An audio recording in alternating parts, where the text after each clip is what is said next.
The following is an initiation lecture given by His Grace Shriman Sankarshan Das Adhikari, recorded on May 19th, 2012, in Sofia, Bulgaria.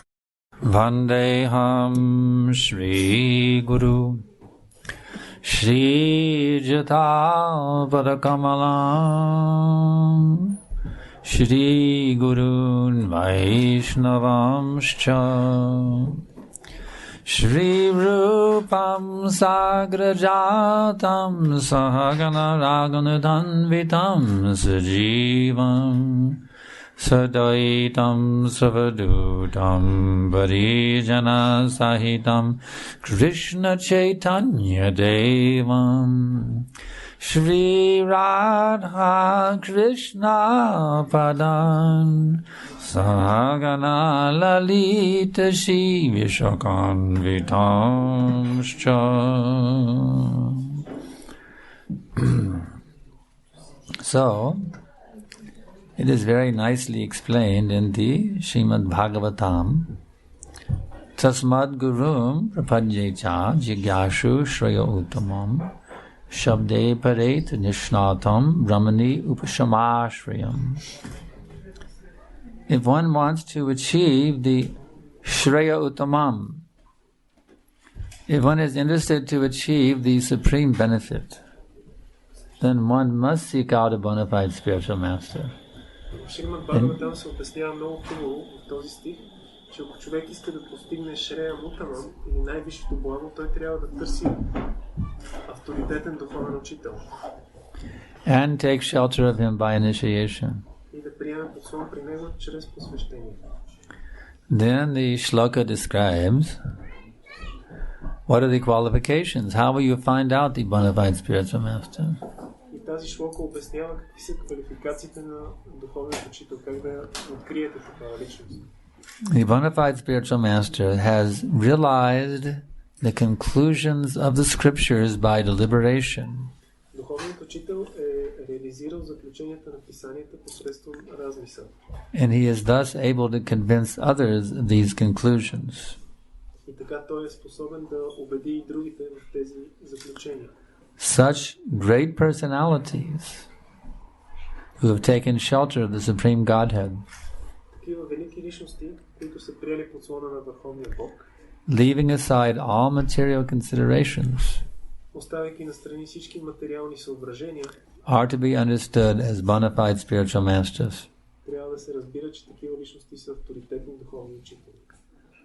So this is a very important point. Rupa Goswami also emphasizes. He says, Adao Garashvayam Sadharma Prachcha Sadhu Marganu Gamanam. The very first step, if one wants to become spiritually awakened,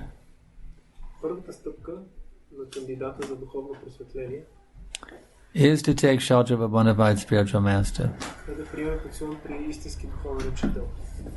And then what do? Sadharma Prachcha. You should inquire from him about the absolute truth.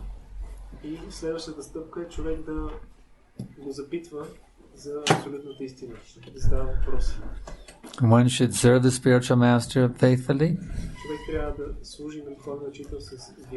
One should have complete trust and faith in him.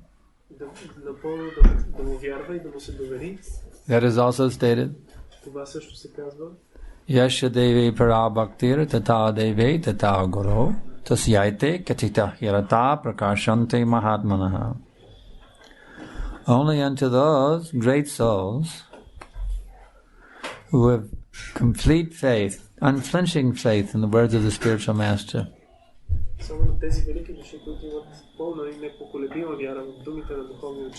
are the imports of Vedic knowledge revealed. In other words, if you don't have faith in your spiritual master,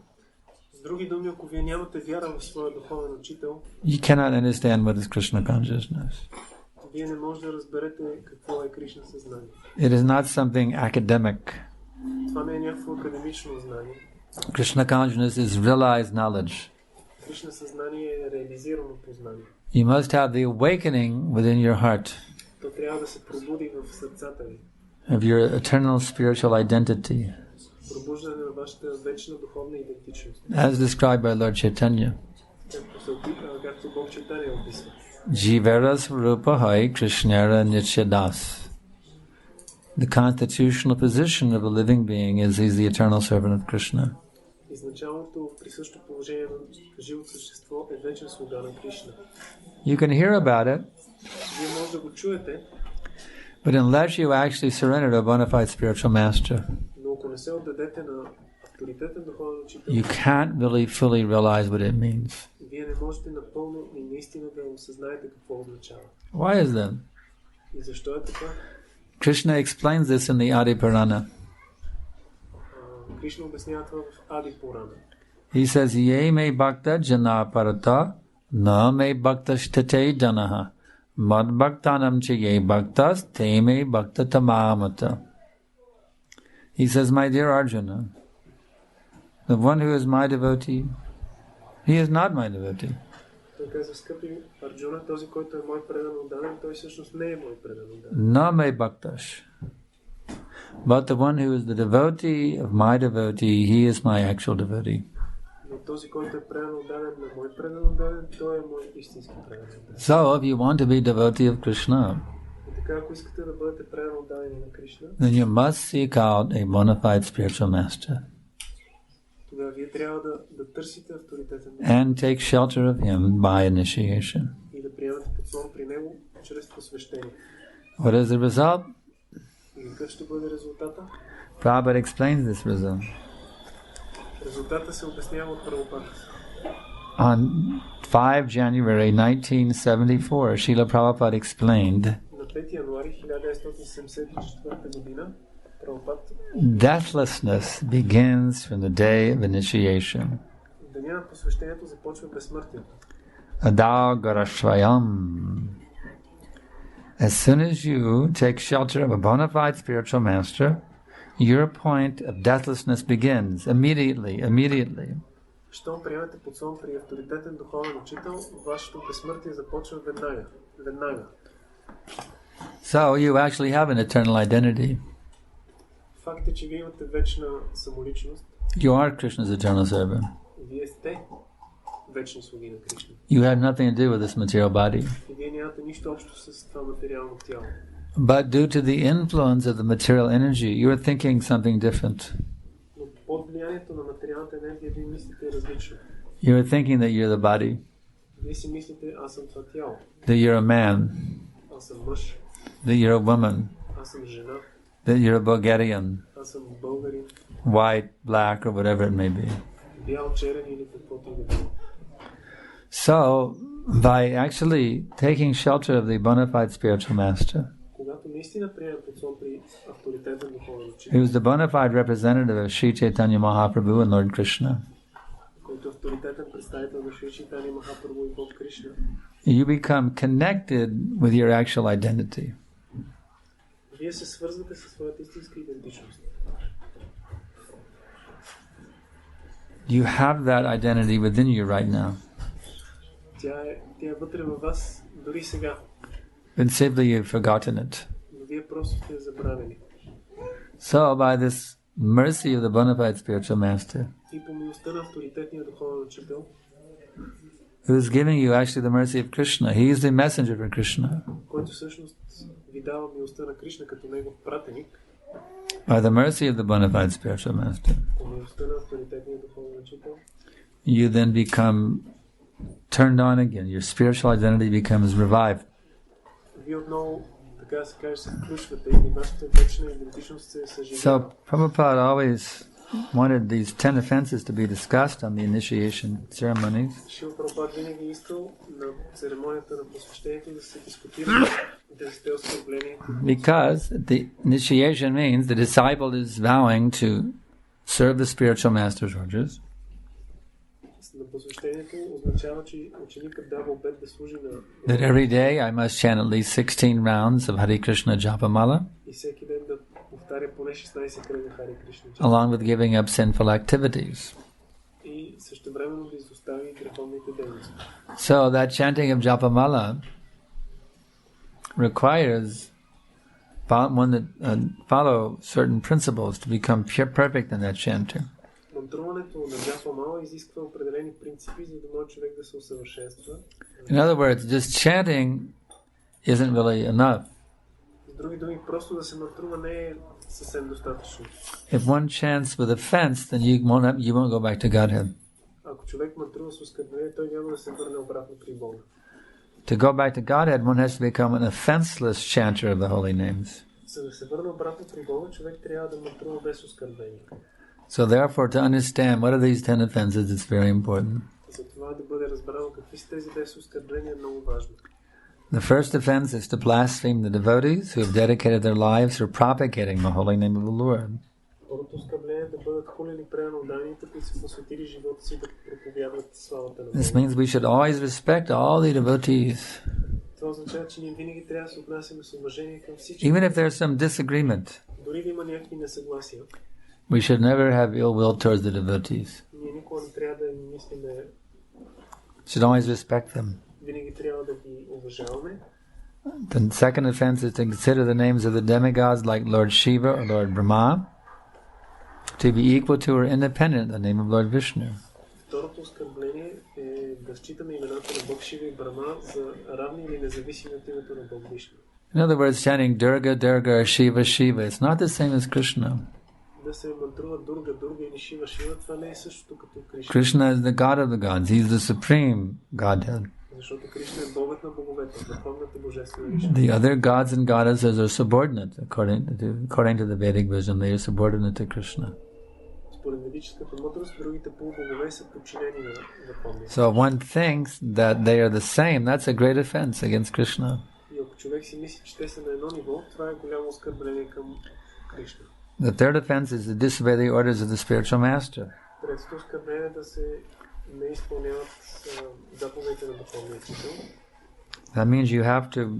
Today you're all getting initiated. This means that you're committing yourself to obey the orders of your spiritual master. Whatever he tells you, you're committing yourself to follow those instructions. Това означава, че сега, приемайки посвещение, вие се поемате обет да изпълнявате всички наставления на духовния учител, каквито ви даде. The fourth offense is to blaspheme the Vedic literature or literature in pursuance of the Vedic version. Четвъртото оскърбление е да се хули ведическата литература или литературата, която следва ведическите предписания. Fifth offense is to consider the glories of chanting Hare Krishna to be imagination. Петото оскърбление е да се смята славата на спяването на Харе Кришна за въображаема. In other words, it's just to hear all the glories of the holy name. It's some hype just to convince me to chant. С други думи, слушайки за славата на святото име, това е преувеличено само за да ме накара да мантрувам. The actual fact is the holy name is so potent and so powerful that you can't glorify it enough. It's not possible. Истинският факт е, че святото име е толкова могъщо и силно, че вие не можете достатъчно да го възхвалите. The sixth offense is to give some interpretation on the holy name. Шесто оскърбление е да се дават тълкования на святото име. This is the offense of the scholars. Такова оскърбление допускат учените. They simply try to give some understanding based on Sanskrit grammar without understanding the spiritual meaning. Те се опитват да дадат обяснение на базата на санскритската граматика, а не на базата на духовното значение. That Krishna means black, and black means darkness, and darkness means ignorance. So Krishna means ignorance. Те казват, че Кришна означава тъмен, черен, а черно означава невежество, така че Кришна е невежество. The seventh offense is to commit sinful activities on the strength of the holy name. Седмото оскърбление е да се извършват греховни дейности, като се оповава човек на сила. That I just really feel like having some sinful activity, but I'll chant some extra rounds tomorrow to make up for it. Аз чувствам, че искам да извърша някаква греховна дейност, но утре ще наваксам с няколко повече кръга. That's very, very sinful. Don't do such things. Това е греховно и не дайте да правите така. Много е. To consider the chanting of Hare Krishna one of the auspicious ritualistic activities offered in the Vedas as fruitive activities. Осмото оскърбление да се смята повтарянето на Харе Кришна за една от ритуалните дейности, описани в Ведите. In other words, to chant Hare Krishna for material benefit. С други думи, да се повтаря Харе Кришна с материална полза. That I'd like to get a new car. Искам да получа нова кола. So I'm going to chant extra rounds so I can get a new car. И ще мантрувам повече кръгове, за да получа тая кола. Don't do any, chant Hare Krishna, develop pure love of God, that's all. Мантрувайте Харе Кришна, за да развиете чиста любов към Бога и не за друга цел. To instruct a faithless person about the glories of a holy name. Деветото оскърбление е да се инструктират невярващи личности за This doesn't mean you should not preach. за славата на името. Но това не означава, че не трябва да се проповядва. Lord Chaitanya has ordered us to preach to everyone. Бог Чайтаня ни е инструктирал да проповядваме на всеки. But you have to preach to someone on their level. Но вие трябва да проповядвате на нивото, на което се намират хората. If you're a mathematical genius and you're going to speak to some elementary school students, will you try to teach them calculus? Ако вие сте математически гений и се опитвате да учите някакви деца от началното училище, No, you will tell them 1 plus 1 equals 2. вие няма да ги учите сложни неща, ще ги учите как едно And плюс 2 times 2 equals 4. или 2 по 2 е равно на 4. In this way, you have to preach to a person on his level where he can understand and digest what you're saying. Затова трябва да проповядвате на нивото на този, на който проповядвате, за да може да го... Because you have to explain it in such a way that people appreciate it, you see. Така да го обясните, че хората да го оценят. So don't preach in such a way that people become blasphemous. That's the meaning of this offense. Затова не проповядвайте по начин, който да кара хората да стават, да злословят.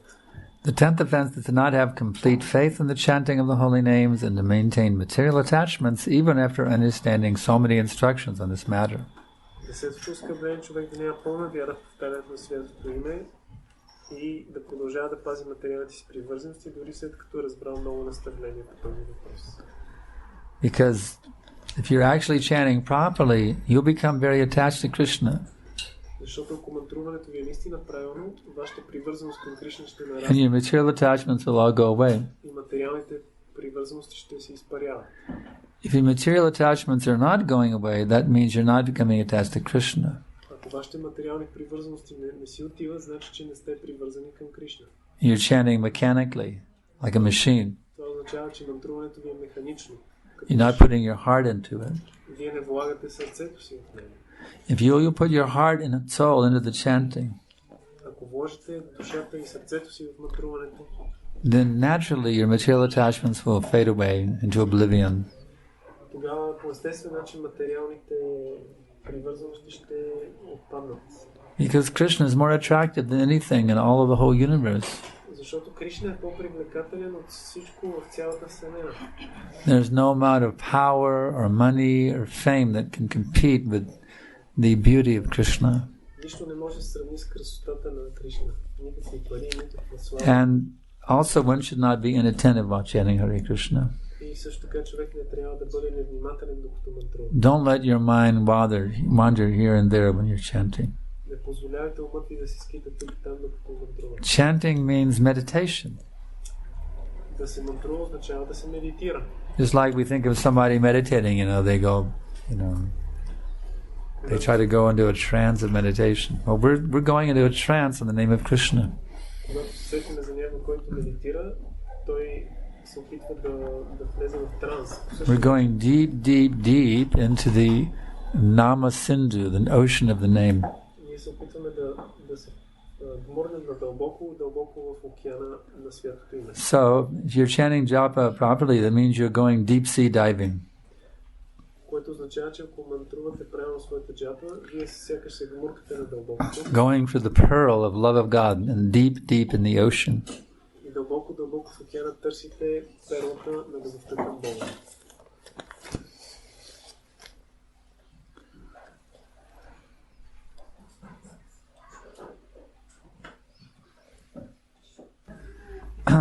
So, Bhaktan Maria, what are the 4 regulated principles? Кои са четирите регулиращи принципи?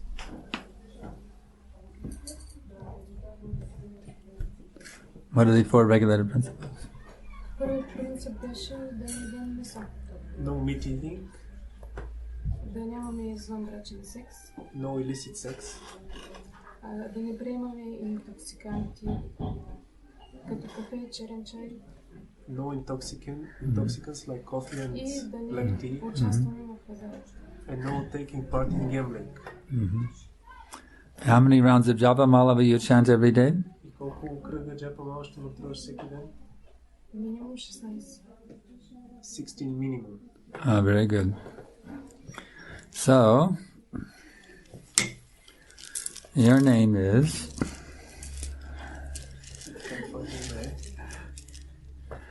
Madhavi Devi Dasi.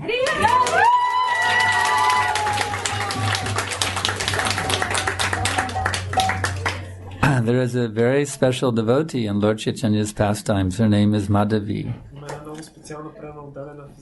It is described in the Chaitanya Charitamrita that there are 3.5 devotees who are the most confidential associates of Lord Chaitanya. And 2 of them are Sikhi Mahiti and Sikhi Mahiti's sister. And that sister's name is Madhavi. So she's one of the most confidential associates of Lord Chaitanya. With these 3.5 devotees, Lord Chaitanya would discuss the intimate pastimes of Radha and Krishna, and with nobody else, just these intimate devotees. So she was one of the intimate inner circle of Lord Chaitanya.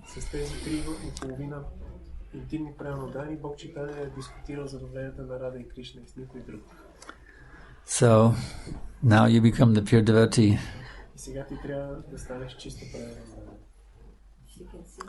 Now we are calling for Bhaktan Stephanie to offer your obeisances first to Prabhupada Shishiganitai. So, Bhaktan Stephanie, what are the 4 regulative principles? No eating, no intoxication, no sex, and no gambling. Very good. And what are the, how many japa malas will you, Hare Krishna japa mala will you chant every day on the beads? At least 16 rounds every day. Very good. So, your name is Sumitra Devi Dasi.